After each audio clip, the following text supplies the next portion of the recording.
अस्सलामुअलैकुम दोस्तों, उम्मीद करते हैं आप सब लोग ठीक होंगे। दोस्तों आज हम कैनेस्टीन 1 क्लोट्रिमाज़ोल वैजिनल क्रीम के बारे में बात करेंगे।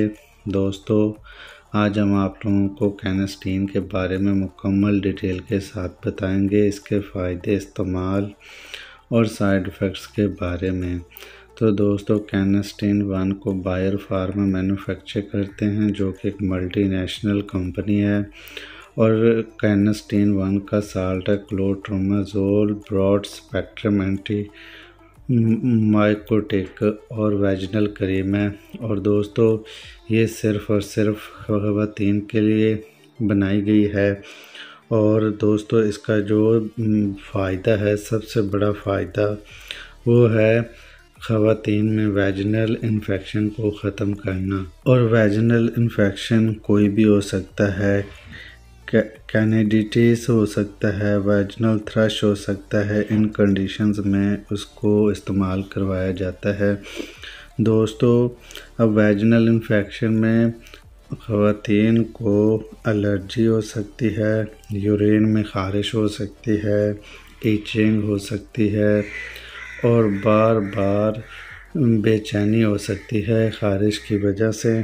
और इन मकासद में इसको यूज़ करवाया जाता है।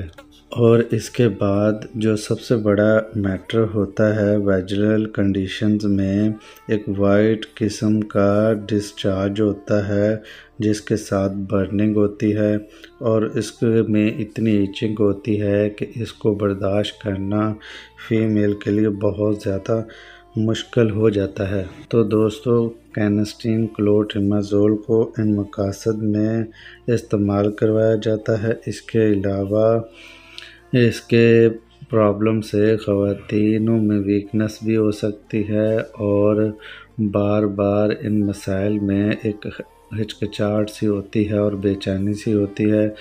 तो ये थ्रैशेस और कनेडिया प्रॉब्लम्स में इस्तेमाल करवाया जाता है।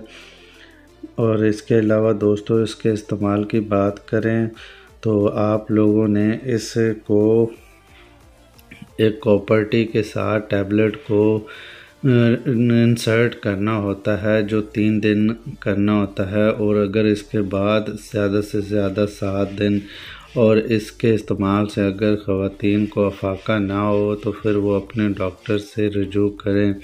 तो इसके अलावा दोस्तों अब इसके साइड इफ़ेक्ट की बात करें तो इसमें साइड इफ़ेक्ट ये हो सकते हैं अब्डोमिनल पेन, रेडनेस, स्किन पर रैशेस का हो जाना, चक्कर आना या फिर नोज़िया, वोमिटिंग, इस तरह के मसाइल हो सकते हैं इसके साइड इफ़ेक्ट्स में। तो दोस्तों ये था कैनेस्टीन का रिव्यू। उम्मीद करते हैं आप लोगों को वीडियो इन्फॉर्मेटिव लगी होगी।